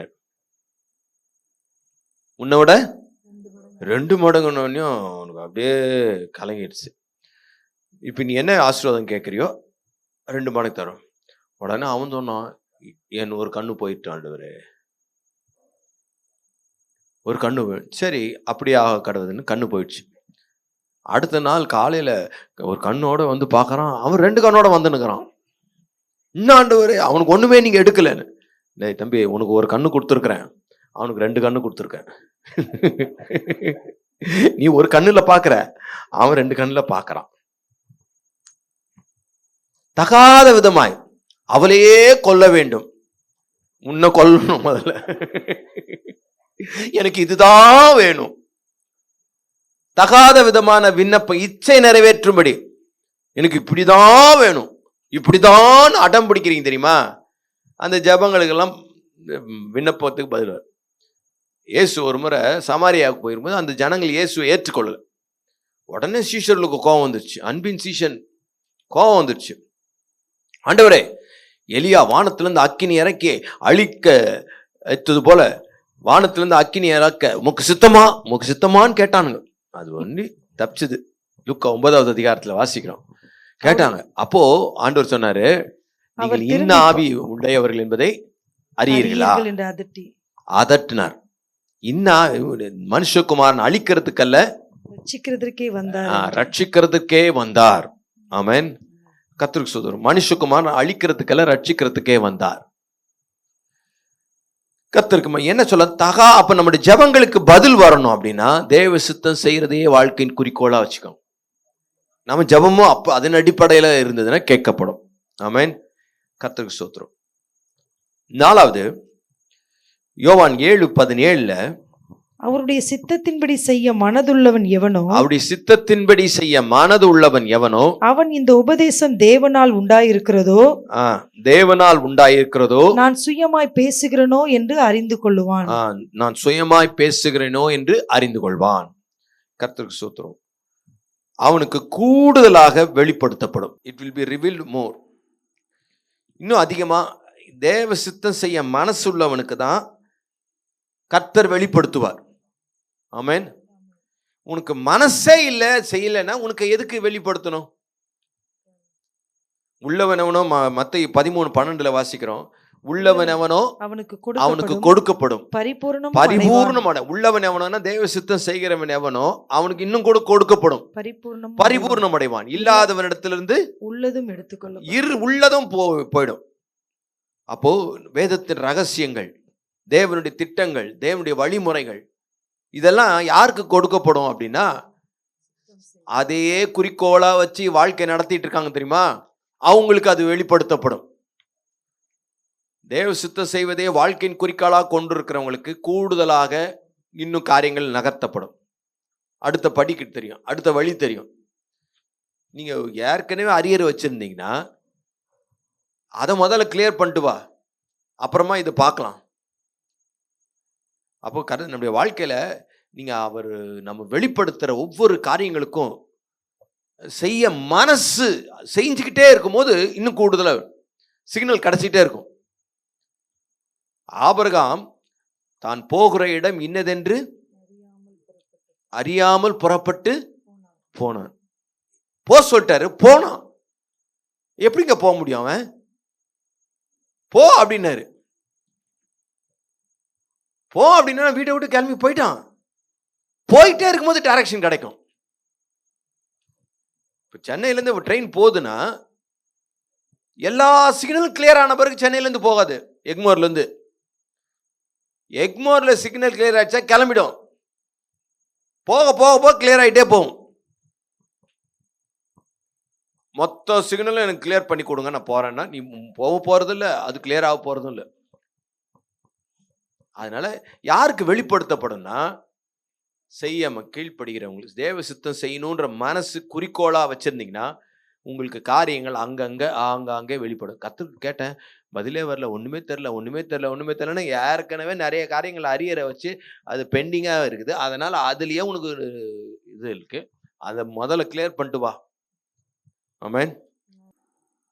1 யோவான் 2:17 உலகமும் அது நிச்சயம் ஒளிந்து போகும். தேவனுடைய சித்தத்தின்படி செய்கிறவனோ என்றென்றைக்கும் நிலைத்திருப்பான். தேவ சித்தம் செய்கிறவன் எல்லா காலத்திலும் நிலைத்திருப்பான். என்றென்றைக்கும் நிலைத்திருப்பீர்கள். You will remain forever. என்னன்னைக்கு இருப்பீங்க, எல்லா காலத்திலும் இருப்பீங்க. நீங்க வாழ்வு காலத்துல சுனாமி வந்தாலும் இருப்பீங்க, பெருவெள்ளம் வந்தாலும் இருப்பீங்க, புயல் அடிச்சாலும் இருப்பீங்க, அரசியல் மாறினாலும் இருப்பீங்க, அந்த கட்சி வந்தாலும் இருப்பீங்க. எல்லா காலத்திலும் உங்களை யாரும் ஒண்ணு பண்ண. தேவ சித்தம் செய்யும் மனசு உடையவர்கள் என்றென்றைக்கும் நிலைத்திருப்பீர்கள். ஆமென். அவங்க என்னென்னைக்கும் நிலைச்சிருக்கணும்னு ஆசை இருந்தா தேவ சித்தம் செய்யும். உலகம் 15:16 உலகமும் அதன் ஆசை இச்சையும் ஒளிந்து போகும். உலக சித்தம் எல்லாம் என்ன ஆயிடும்? ஒளிந்து போயிடும். உலக பிரகாரமா சிந்திக்கிறது, அந்த ஆசைகள் இச்சைகள் எல்லாத்தையும் ஒரு காலத்துல போட்டு ஒழிஞ்சிரும். தேவனுடைய சித்தத்தின்படி செய்கிறவனோ என்றென்றைக்கு நல்லது. 15 உலகத்திலும் உலகத்தில் உள்ளவைகளிலும் அன்பு கூறாதிருங்கள். உலகத்திலும் உலகத்தில் உள்ளவைகளிலும் அன்பு கூறாது. அன்பு கூறாதிருங்கள். ஒருவன் உலகத்தில் அன்பு கூர்ந்தால், அப்போ அன்பு உலகத்தில் உள்ளவைகள்னா எது எது உலகத்தில் உள்ளவைகள்? பணம் இல்லையா? பணம் உலகத்தில் இல்லையா? பணத்தின் மேல என்ன பண்ணாதீங்க, நகை, வீடு. ஹல்லேலூயா. உலகத்திலும் உலகத்தில் உள்ளவைகளிலும் அன்பு கூறாதிருங்கள். ஒருவன் உலகத்தில் அன்பு கூர்ந்தால், உலகத்தில் அன்பு கூர்ந்தால் அவனிடத்தில் பிதாவின் அன்பு இல்லை. அவனிடத்தில் பிதாவின் அன்பு இல்லை. ஏனெனில் மாம்சத்தின் இச்சையும் கண்களின் இச்சையும், மாம்சத்தின் இச்சையும் கண்களின் இச்சையும் ஜீவனத்தின் பெருமையுமாகிய உலகத்தில் உள்ளவைகள் எல்லாம் பிதாவினால் உண்டானவைகள் அல்ல, அவைகள் உலகத்தினால் உண்டானவை. கண்களின் இச்சை, ஜீவனத்தின் பெருமை. ஒரு ஆசைப்படுறீங்க, ஒரு அதெல்லாம் பிதாவினால் உண்டானதில்லை, நீங்களா ஆசைப்பட்டு அப்படி பண்ணிக்கிறது. அதனால் அது உலகத்தில் உண்டானவைகள், அதெல்லாம் ஒழிஞ்சு போயிடும். இந்த வாழ்க்கைக்கு தேவையான சகல காரியங்களையும் கர்த்தர் நமக்கு தருகிறார். ஆமென். அதனால வீடு வாங்குறது தப்பு இல்லை. அதுல அன்பு கூர்ந்து அது இல்லைன்னா அப்படியே நீங்களே ஆடி போற அளவுக்கு இருந்தீங்கன்னா தான் பிரச்சனையே. ஆமென். அந்த வீடு வாங்கிட்டீங்க, இப்ப கர்த்தர் சொல்றார் இந்த வீட்டை வித்து ஊழியத்துக்கு கொடுத்துருன்றார். அந்த எண்ணம் வந்தா அப்பால எப்ப சாத்தாங்க அப்படின்னா நீங்க என்னவா இருக்கிறீங்கன்னு அர்த்தம். அதுதான் சோத்திரம். அந்த மாதிரிலாம் ஆண்டவரே உம்முடைய சித்தத்தின்படியே ஆக கடவுள். ஆமென். உம்முடைய வார்த்தையின்படியே, மரியாள் சொன்னால உம்முடைய வார்த்தையின்படியே ஆக கடவுள், அது மாதிரி சொல்லிடணும். ஆமென். ஏன்னா உலகத்துல இருக்கிற எல்லாமே ஒளிஞ்சிரும். நம்ம எவ்வளோ ஆசைப்படுவோம், நம்ம ஆசை எல்லாம் மணல் மேல் கட்டின மணல் கோட்டை மாதிரி இருக்கும். புசுக்குன்னு அப்படி வரணும், இப்படி படிக்கணும், இப்படி வரணும், இப்படி செய்யணும், அப்படியா செய்யணும், இப்படி செய்யணும், அப்படிலாம் இருக்கும். அதெல்லாம் தப்பானா தப்பு இல்லை, கர்த்தருக்கு சோத்திரம். ஆனால் அது தேவ சித்தமான்றதை பார்த்துக்கோங்க. ஆமென். நீதிமொழி 19:21. மனுஷனுடைய இருதயத்தின் எண்ணங்கள் அநேகம். உங்க இருதயத்தின் எண்ணங்கள் எத்தனை இருக்கு? அநேகம். இதை பண்ணணும், அந்த பிசினஸ் பண்ணணும், அதை அப்படி பண்ணணும், இது இப்படி பண்ணணும், அங்க இருக்கணும், இங்க வரணும், அங்க ஒண்ணு, அநேகம். ஆனாலும் கர்த்தருடைய யோசனையே நிலை நிற்கும். கர்த்தருடைய உங்களுக்காக வச்சிருக்கிறது மட்டும்தான் நிற்கும். மீதி எல்லாம் பொசுக்குன்னு ஒழிஞ்சு போயிடும், ஒண்ணுமே இல்லாம போயிடும். ஆமென். நீ மண் கோட்டை அப்படி கட்டி வச்சிருப்ப, திடீர்னு ஒரு ஆளா வந்து என்ன பண்ணிடும், அப்படியே நல்லா சூப்பராக கட்டி, ஐயோ அழகா ஒரு சிலை செஞ்சுருக்கோம் பாரு. ஒரு ஆளா வந்ததுன்னா போதும், அத்தனையும் முடிஞ்சிச்சு கதை. நம்ம மனசுல நிறைய கோட்டை கட்டியிருப்போம் இப்படின்னு. திடீர்னு ஒரு பொருளாதார ஆளை சுகுன்னு அடிக்கணும், எங்க போச்சு, அவள்தான் முடிஞ்சிச்சு. நாம கட்டினது அப்படிதான் இருக்கும். கர்த்தர் கட்டினா என்னைக்கு நிலைச்சிருக்கும். ஆமென். பேதுருவும் யோவானும் ஊழியத்தில் விமுறமாக இருக்கும்போது அற்புதங்கள் நடந்துச்சு. அது நிமித்தமாக அவர்கள் சிறைப்பட்டு கைது செய்யப்பட்டு விசாரணையில் இருக்கும்போது அங்கே கமாலியல் ஆலோசனை சங்கத்தில் கமாலியல்னு ஒருத்தர் இருந்தான். அவன் வந்து ஒரு வார்த்தை சொல்கிறான். அப்போஸ்தலர் 5ஆவது அதிகாரத்தில் பாருங்க, 38-39. இப்பொழுது நான் உங்களுக்கு சொல்லுகிறது என்னவென்றால், அதாவது அந்த விசாரணத்துல பேதுருவை விசாரிக்கும் போது பேதுருவை கொஞ்சம் வெளியே அனுப்பிச்சிடுங்க அப்படின்னு சொல்லிட்டு இவன் அந்த ஆலோசனை சங்கத்துல பேசுறான். பேதுரு வெளியே போ சொல்லிட்டு பேசுறான். என்ன சொல்றான்? இப்பொழுது நான் உங்களுக்கு சொல்லுகிறது என்னவென்றால், இந்த மனுஷருக்கு ஒன்று செய்யாமல் இவர்களை இந்த மனுஷருக்கு, அதாவது பேதுருக்கு யோவானுக்கு ஒன்றும் செய்யாமல் இவர்களை விட்டு விடுங்கள். இந்த யோசனையும் இந்த கிரியையும், இவங்க போய் ஊழியம் செய்யறதை தடுக்கிறதுக்கு எந்த முயற்சி எடுக்காதீங்க. இவங்க ஊழியத்தை கட்டுப்படுத்தாதீங்க, இவங்க ஊழியத்தை நிறுத்தாதீங்க, இவங்களை விட்டுருங்க. இந்த யோசனை, இந்த ஊழியம், இந்த யோசனை, இந்த கிரியை மனுஷரால் உண்டாயிருந்ததானால் ஒளிஞ்சு போம். தேவனால் உண்டாயிருந்ததானால் அதை ஒழித்துவிட ஒருவராலும் கூடாது, உங்களால் கூடாது. தேவனால் உண்டானதை யாராலையும் ஒழிக்கவே முடியாது. தேவ சித்தத்தினால் உண்டானதை யாராலையும் அழிக்கவே முடியாது. அது என்றென்றைக்கு நிலைத்திருக்கும். தேவ சித்தத்தினால செய்யப்பட்டது என்னென்னைக்கும் காலாகாலத்துக்கும் அது நிலைச்சு நிற்கும். அது ஊழியமா இருந்தாலும் சரி, அது தேவனுடைய நன்மையான காரியங்களா இருந்தாலும் சரி, அது தேவ சித்தத்தின்படி செய்கிற காரியங்கள் என்றென்றைக்கும் நிலைத்திருக்கும். ஆமென். கர்த்தருக்கு மகிமை உண்டாகட்டும். பெருங்காற்று வீசினாலும் புயல் அடித்தாலும் எல்லா சூழ்நிலையிலும் அது நிலைச்சு நிற்கும். ஆமென். எத்தனை சொன்னேன்? 5 சூத்திரம். ஓகே, 6 7 டக்குன்னு சொல்லிடலாம். அடுத்தது பின் விளைவுகள். தேவ சித்தம் செய்யாம போயிட்டா பின் விளைவுகள் மோசமா இருக்கும். வார்னிங் இது. பின் விளைவுகள் மோசமா இருக்கும். Consequences would be worse. பின் விளைவுகள் தேவ சித்தம் செய்யாம. லூக்கா 12:47 தன் எஜமானுடைய சித்தத்தை அறிந்தும் தன் எஜமானுடைய சித்தத்தை அறிந்தும் ஆயத்தமாய் இராமலும் அவனுடைய சித்தத்தின்படி செய்யாமலும் இருந்த ஊழியக்காரன் அவனுடைய சித்தத்தின்படி செய்யாமல் இருந்த ஊழியக்காரன் அநேக அடிகள் அடிக்கப்படுவான். அநேக அடிகள் அடிக்கப்படுவான். எஜமானுடைய சித்தத்தை அறிஞ்சு அது செய்யாம போயிட்டீங்கன்னா அடி சும்மா உங்க வீட்டு அடி எங்க வீட்டு அடியில அநேக அடிகள். அது பின்விளைவு. தேவ சித்தத்தை மிஸ் பண்ணிட்டீங்க, செய்யாம போயிட்டீங்கன்னா பின்விளைவுகள் படு மோசமா இருக்கும். சில உதாரணங்கள் சொல்ற பாரு. ஒரு 4 பேர் உங்க முன்னாடி கொண்டு வரேன்.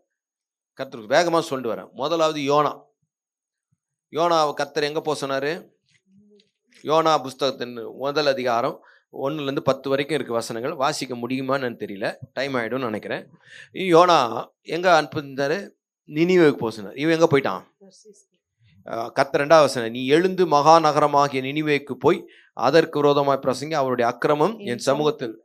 3வது வசனம், அப்போது யோனா கர்த்தருடைய சமூகத்தினின்று விலகி தர்சீசுக்கு ஓடி போகும்படி எழுந்து யோப்பாவுக்கு போய் தர்சீசுக்கு போகிற ஒரு கப்பலை கண்டு கூலி கொடுத்து தான் கர்த்தருடைய சமூகத்தினின்று விலகும்படி அவர்களுடைய தர்சீசுக்கு போக கப்பல் ஏறினான். 10வது வசனம், அவன் கர்த்தருடைய சமூகத்தினின்று விலகி ஓடி போகிறவன் என்று தங்களுக்கு அறிவித்ததினால். ஆமா, முதல் அடி என்னதுமா? கர்த்தருடைய சமூகத்தை இழந்துருவீங்க. கர்த்தருடைய சித்தத்துக்கு விரோதமா போனா யோனாவின் வாழ்க்கையில வந்த அடி, முதல் அடி என்னன்னா தேவ சமூகத்தை இழந்துட்டான். தேவ சமூகத்தை இழக்கிறதே அடிதான்றது சிலர் உணர்றதே இல்லை. அதுதான் மிகப்பெரிய அடி இல்ல. இயேசு அதை அந்த ஒரு இமைப்பொழுது கைவிடப்பட்டார் அப்படின்றது மிகுந்த வேதனையோடு, என் தேவனே ஏன் என்னை கைவிட்டு. ஆனா இவர் என்ன பண்ணிட்டாரு? வாலண்டியரா போயின்னுக்கிறார். காசு கொடுத்து டிக்கெட் வாங்கிட்டாரு. புறஜாதிகளோடு பிரயாணம். காசு கொடுத்து டிக்கெட்டை வாங்கிட்டாரு. திடீர் பணம் செலவாச்சு. கொந்தளிப்பு, கடல் கொந்தளிக்குது. கடல் கொந்தளிச்சதும் பயம், மன உளைச்சல். கூட இருந்தவர்களுக்கு எல்லாருக்கும் நஷ்டம். தானியங்களை, சரக்குகள் எல்லாம் என்ன பண்றாங்க? கடலுக்குள்ள எரியிறாங்க. எரிஞ்சு கப்பலை என்ன பண்றாங்க? வெயிட்டை குறைக்கிறாங்க. எதாவது பண்ணி பொருள் நஷ்டம். பிரயாணம் தாமதமாகுது. எதிர்காற்று இருக்கு, போக முடியல. ரொம்ப மன உளைச்சல். யோனா அடித்தட்டுல ஜாலியா படுத்துன்னுக்கிறாரு. அவருக்கு என்னங்கன்னா, அவருக்கு கர்த்தர் நினிவேவுக்கு போய் பிரசங்கம் பண்ணுனாரு. என்ன பிரசங்கம் பண்ண சொன்னாரு? 2வது வசனத்துல, யோனா 1:2, நீ எழுந்து மகாநகரமாகிய நினிவேக்கு போய் அதற்கு விரோதமாக பிரசங்கி. அதற்கு விரோதமாக பிரசங்கி. 3:2 மீன் வயிற்றுக்குள்ள போக வேண்டியதா போச்சா? யோனா கதை நமக்கு எல்லாம் தெரியும். மீன் வயிற்றுல போய் அங்க சாப்பிடாம எல்லாம் ஒரு மாதிரி நெளிஞ்சு கிழிஞ்சு இருந்து திருப்பி மீன் கக்கி விட்ட உடனே இப்போ கர்த்தருடைய வார்த்தை திரும்ப வருது. 2ஆம் தரம் கர்த்தருடைய வார்த்தை யோனாவுக்கு உண்டாகி அவர் எழுந்து மகாநகரமாகிய நினிவேக்கு போய் நான் உனக்கு கற்பிக்கும் வார்த்தை அதற்கு விரோதமாய் பிரசங்கி என்றார். நான் உனக்கு சொல்றத மகன சொல்லு. முதல்ல என்ன சொன்னாரு? நீ நினிவேக்கு போ, உன் வாயில் என்ன வருதோ அதெல்லாம் போய் பேசுற. வைடு ஓப்பனா இருந்துச்சு பிரசங்கம். நீ என்ன பேசினாலும் நான் அதை ஆசீர்வதிக்கிறேன்டான்ற மாதிரி இருந்துச்சு. இப்போ நான் சொல்றது மட்டும் சொல்லிட்டு வா போ. முதல்ல 3 நாள் ஊழியம். 3 நாள் ஊழியம் எங்க? 3வது அதிகாரம் 2வது வசனமா? 3வது வசனம். யோனா எழுந்து கர்த்தருடைய வார்த்தையின்படியே நினிவேக்கு போனான். ஆ. நினிவே 3 நாள் பிரயாண விஸ்தாரமான மகா பெரிய நகரமாய் இருந்தது. 3 நாள் மகா பெரிய விஸ்தாரமான நகரமாய் இருந்தது. அவருக்கு 3 நாள் ஊழியம் முதல்ல ஆண்டவர் கொடுத்திருந்தாரு. இப்ப இவர் என்ன பண்ண 4ஆம் வசனத்துல யோனா நகரத்தில் பிரவேசித்து 1 நாள் பிரயாணம் பண்ணி இன்னும் 40 நாள் உண்டு, அப்பொழுது நினிவே கவிழ்க்கப்பட்டு போம் என்று கூறினான். 1 நாள் தான் ஊழியம். 1 நாள் தான் ஊழியம். அதோட முடிஞ்சிட்டு போதும், நிறுத்திக்கும். அதோட முதல்ல 3 நாள் வைட் ஓப்பன். அப்படியே நினிவேவே என்ன பண்ணேன், சுத்தி சுத்தி ஆயிடுறா போடா அப்படின்னு தாமதமாகி சித்தம் செய்ய தயங்கின போது அவருக்கு இருந்த வாய்ப்புகள் சுருங்கும். தெரியுமா? வாய்ப்புகள், நம்பகத்தன்மை இழந்துருவீங்க, கிரெடிபிலிட்டி இழந்துருவீங்க. அவ்வளோதான். அது இழந்துட்டீங்கன்னா ஆண்டவர் என்ன பண்ணுறார், 3 நாள் ஊழியத்தை 1 நாள் ஆக்கினாரு. சொல்ல வேண்டியது ஓய்டு ஓப்பனாக வச்சிருந்தது. இல்லை நான் சொல்கிறத மட்டும் நீ பேசுங்க மண்ணு அப்படின்னு அனுப்பிச்சிட்டார். இவன் கூட பிரயாணம் பண்ண அத்தனை பேருக்கும் மன உளைச்சல். பவுல் கைதியாக கப்பல் ஏறி கொண்டு போகும்போது அந்த 100 பீடத்துல பவுல் சொன்னா, இந்த கப்பல் யாத்திரை செய்யறது நல்லது இல்ல. அப்போஸ்தலர் 27வது அதிகாரம் 9, 10, 11 வாசிச்சீங்கன்னா, இந்த கப்பல் யாத்திரை செய்யறது நல்லது இல்ல, இது கப்பலுக்கு மாத்திரமில்ல நம்ம உயிருக்கும் சேதத்தை உண்டாக்கும், சரக்குக்கும் சேதம் உண்டாகணும்னு அந்த 100 அதிபதி பவுலினால் சொல்லப்பட்டதை விட மாலுமியின் வார்த்தையை, கப்பல் எஜமானியும் அதிகமாய் நம்பினான். மாலுமியும் கப்பல் ஓனரையும் நம்பிட்டான். கப்பல் கேப்டனையும் கப்பல் ஓனரையும் அதிகமா நம்புறான் 100 அதிபதி. தென்றல் வர மெதுவா அடிக்குது, கிளம்பிட்டாங்க. திடீர்னு காத்தடிச்சுது. 16ஆம் வசனத்துல இருந்து வாசிங்க. அப்படி கிளவுதான் எண்ணப்பட்ட ஒரு சின்ன தீவின் ஒதுக்கிலே ஓடுகையில் வெகு வருத்தத்தோட படவை வெகு வருத்தத்தோட பிரயாணம் வருத்தமாய் போச்சு.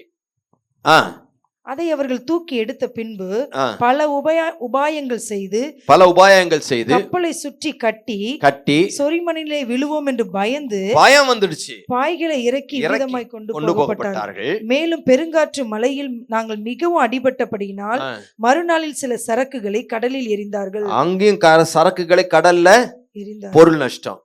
3ஆம் நாளிலே கப்பலின் தளவாடங்களை எங்கள் கைகளினாலே எடுத்து எறிந்தோம். அடுத்து அநேக நாளாய் சூரியனாவது நட்சத்திரங்களாவது காணப்படாமல் மிகுந்த பெருங்காற்று மழையும் அடித்து கொண்டிருந்தபடியினால் இனி தப்பி பிழைப்போம் என்னும் நம்பிக்கை முழுமையும் அற்று போயிற்று. தப்பி பிழைப்போம் என்கிற நம்பிக்கை இல்ல, போயிடுச்சு. 38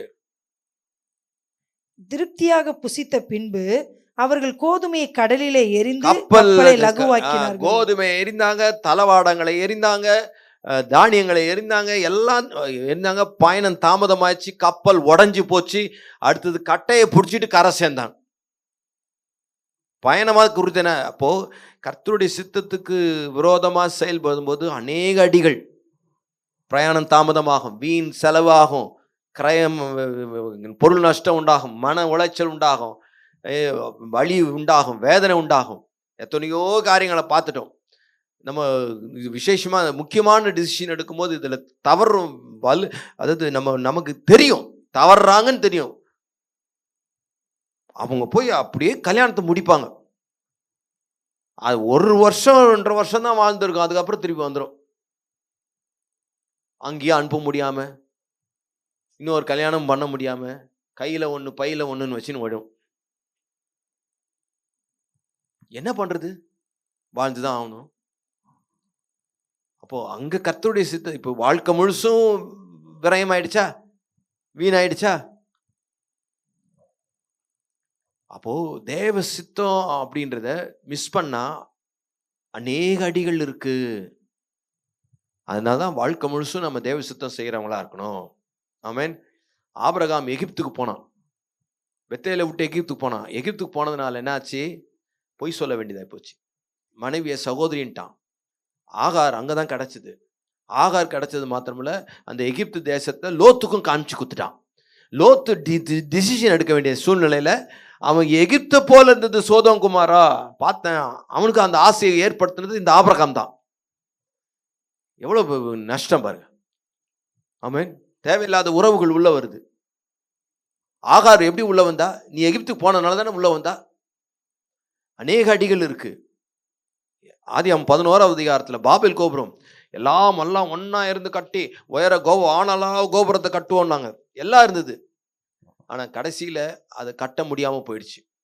ஏனென்றால் நீங்க பலுகி பெருகி பூமியிலே நிரப்பணும்னு சொன்னா இவங்க எல்லாம் ஒன்னா இருக்கணும்ன்றாங்க. கர்த்தருடைய சித்தத்துக்கு விரோதமா செய்யும்போது அந்த பிளானே தரமட்டமா போச்சு, எல்லார் பாஷையும் தாறுமாறா போச்சு. கர்த்தருக்கு ஸ்தோத்திரம். இன்னைக்கு வரைக்கும் அது பிரச்சனையா இருக்கு. பாஷை, பல பாஷைகள் இருக்கிறது நல்லதா கெட்டதா? அட்வான்டேஜ் நல்லதா கெட்டதா விட சாதகமா பாதகமா? பாதகம் தான். இந்தியாவில் நிறைய பாஷைகள் இருக்கிறது நமக்கு பெரிய கஷ்டமா இருக்கு. வட இந்தியாவுக்கு உங்களை அனுப்ப முடியலையே. இப்போ இங்கேயும் அங்கேயும் தமிழ் தான் பேசுறாங்கன்னா டக்குன்னு என்ன பண்ணிடலாம்? அப்போ கிராம மொழியம், நீங்க பஞ்சாபுக்கு போ, நீ ஹரியானாவுக்கு போ, நீ மத்திய பிரதேஷ் போ, நீ டெல்லிக்கு போ, ஒரு குழுவா போய் அமுச்சு விட்டுலாமே. நம்ம சுத்தி சுத்தி சுத்தி சுத்தி சுத்தி சுத்தி தமிழ்நாடு பார்டரை தாண்ட முடியல.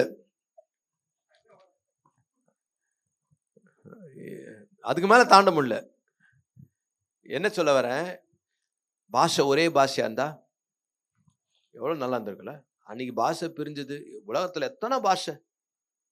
பாபேல் கோபுரத்தினால வந்த விளைவு பயணம், அது கட்டினாங்களா கட்டல, அது உழைப்பு வேஸ்ட் ஆச்சு, பணம் வேஸ்ட் ஆச்சு, டைம் வேஸ்ட் ஆச்சு, எல்லாம் வேஸ்ட். ஆமென். பிலேயாம் கர்த்தருக்கு சித்தத்துக்கு விரோதமா போய் தேவ ஜனங்களை சபிக்கும்படி போனான். ஏன்னா 22, 21, 23 கர்த்தரே எதிராளியாக வந்து நின்றார். ஆமென். தேவ சித்தத்துக்கு விரோதமா வந்தீங்கன்னா கர்த்தர் உனக்கு எதிரா வரமாட்டாரு, எதிராளியா வருவார். அவருடைய எதிராளினா நான் எதிரியா வந்து நிப்பார்.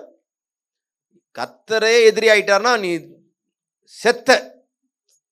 அதை விட மரண அடி வேற எதுவுமே கிடையாது. அதனால்தான் வாழ்க்கை முழுவதும் தேவ சித்தம் செய்யணும். பின்விளைவுகள் படு மோசமா இருக்கு. ஆமென்.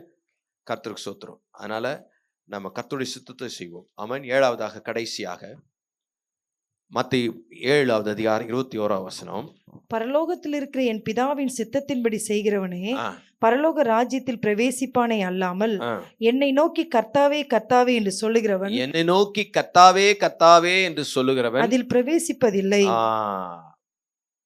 7வது பரலோக ராஜ்யத்தில் பிரவேசிப்பு, தேவ ராஜ்யத்தில் நுழைவீர்கள். தேவ சித்தம் செய்யறவங்க தான். ஊழியம் செய்யறவங்களும் தேவ ராஜ்யத்தில் நுழைவாருன்னு சொல்ல மாட்டல.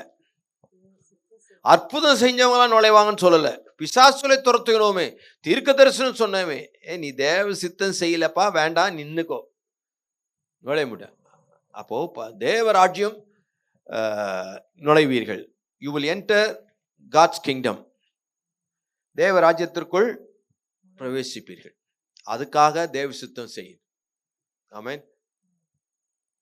உம்முடைய சித்தம் பரலோகத்தில் செய்யப்படுவது போல பூமியிலும் செய்யப்படுவதாக. பூமியில செய்யப்படணும்.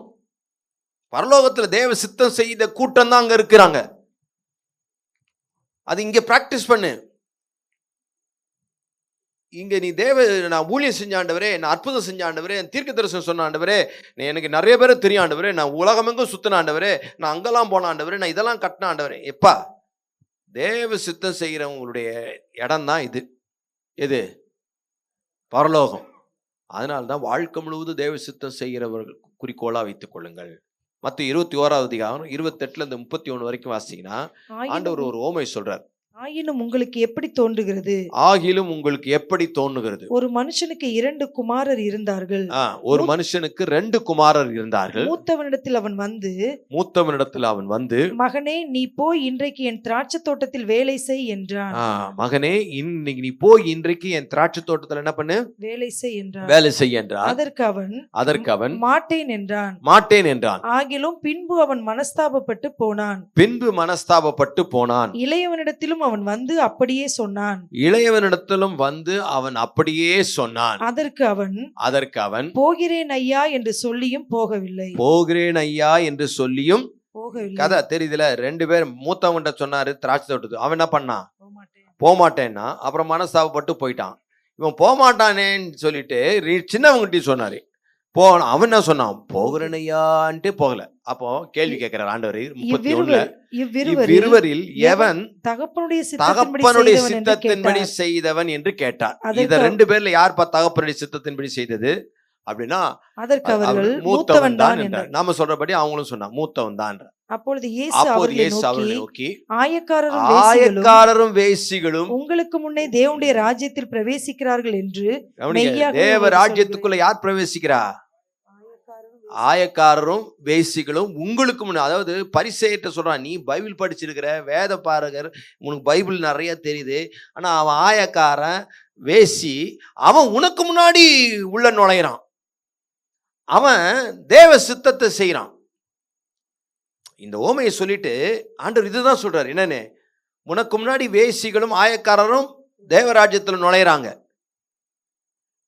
ஏன்னா மனம் திரும்புதல் தான் தேவ சித்தம். நீ பைபிளை வச்சுக்கிற படிக்கிற, ஆனா மனம் திரும்ப மாட்ற. ஆனா ஆயக்காரனும் நான் பாவி, என் மனுஷன் என் மேல் கிருபையாருன்றான். வேசி மனம் திரும்புறா. அதனால உனக்கு முன்னாடி அவங்க பரலோக ராஜ்யத்தில் பிரவேசிப்பார்கள். அப்போ தேவ சித்தம் செய்கிறவர்களுக்குரிய இடம் தான் பரலோக ராஜ்யம். ஆமென். அதனால வாழ்க்கை முழுவதும் நாம தேவ சித்தத்தை செய்யணுன்ற குறிக்கோளோடு எண்ணம் உடையவர்களா இருக்கு. கர்த்தருக்கு ஸ்தோத்திரம். அதை ஏன் செய்யணுன்றதுக்கு இவர் 7 காரணம் சொன்னார். ஆமென். நம்ம எதிர்காலம் தெரியாது. 2வது, தேவனோடு உள்ள உறவு தொடரணும்னா நம்ம தேவ சித்தம். 3வது, ஜெபம் கேட்கப்படணும்னா தேவ சித்தம் செய்யுங்க. 4வது, கூடுதலான வெளிப்பாடு கிடைக்கணும் அப்படின்னா நம்ம தேவ சித்தம் செய்யணும். 5வது, என்றென்றைக்கும் நிலைத்திருப்பீர்கள். எல்லா காலத்திலும் நிலைச்சிருக்கணும். எல்லா காலத்திலும் நீங்க செய்யற காரியம் நிலைச்சிருக்கணும் அப்படின்னா தேவ சித்தம் செய்யுங்கள். 6வதாக, தேவ சித்தம் செய்யாம போயிட்டா பின்விளைவுகள் எப்படி இருக்குமா? ரொம்ப மோசமா இருக்கும். ரொம்ப மோசமா இருக்கும். கர்த்தருக்கு ஸ்தோத்திரம். இதுல சவுல கூட நீங்க உதாரணமா எடுத்துக்கலாம். பழைய ஏற்பாட்டு சவுல் ராஜா. இஸ்ரவேலுக்கு ராஜா வேணும் ராஜா வேணும்னு இந்த ஜனங்க அடம் பிடிச்சி வாங்கி வச்சாங்க. அந்த ராஜா இவங்களுக்கு எப்படி இருந்தானா, முள்ளா இருந்தானா. நீ தானே விரும்பி கேட்ட, வச்சுக்கோ. இவங்களா அடம் பிடிச்சு கேட்பாங்க, இவளையே கொல்ல வேணும்னு. அப்புறம் கட்சியில பார்த்தா அவ கொண்டுன்னு இருப்பா. ஒருத்தர், இல்லை எனக்கு சொப்பனத்தில் திராட்சை தோட்டம் தெரிஞ்சது, அந்த பெண்ணை கர்த்தர் எனக்கு காண்பித்தார், அது எனக்கு திராட்சை தோட்டம் போல இருந்தது. அப்போ கல்யாணம் ஒரு 5 வருஷம் ஆயிடுச்சு. என்ன அப்படின்னா, இப்படின்னு ரொம்ப இதுவாக இருக்கும், வேதனையாகுது அப்படின்னா, நீ தான் சொன்ன திராட்சை தோட்டம் தருமா? இல்லை அது முள்ளு தெரிஞ்சது, நானா கற்பனை பண்ணிக்கிட்டேன். உனக்கு தேவையானா அந்த முள்ளு, உனக்கு தேவையில்லைன்னா இது மாத்திக்கிறது. கர்த்தருக்கு எதுக்கு சொல்ல வரேன்னா, அதனுடைய கான்சிக்வன்சஸ் ரொம்ப மோசமா இருக்கும். அதை நம்ம புரிஞ்சுக்கணும். சவுல் இஸ்ரவேல் ராஜா, அவன் மகா கொடுமையா நடத்தணும், முள்ளாவே இருந்தான் அவங்களுக்கு. ரைட். ஸோ அதனால 7வதாக, தேவ ராஜ்யத்தில் பிரவேசிக்கணும் அப்படின்னா தேவ சித்தம் செய்யணும். கண்களை மூடி, ஆண்டவரே, எங்க வாழ்க்கையின் முழு நோக்கம், எண்ணம், குறிக்கோள் தேவ சித்தம் செய்வதுதான்.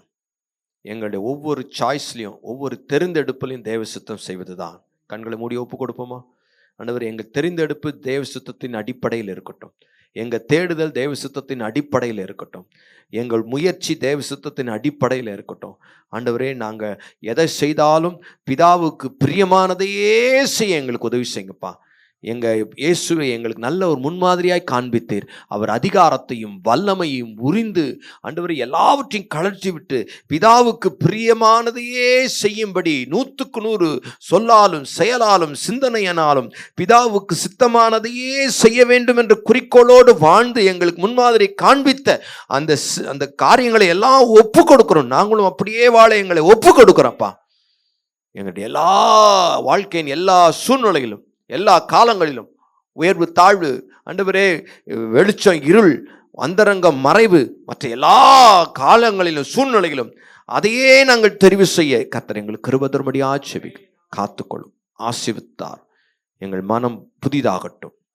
எங்கள் மனம் தேவ சித்தம் செய்ய வேண்டும் என்கிற எண்ணத்தினால் புதுப்பிக்கப்படட்டும். தேவ சித்தத்திற்கு ஏற்றாற்போல் தேவனுக்கு ஏற்றவர்களையே சிந்திக்க உதவி செய். இயேசுவின் நாமத்தில் எங்களை தாழ்த்துகிறோம், ஒப்பு கொடுக்கிறோம்.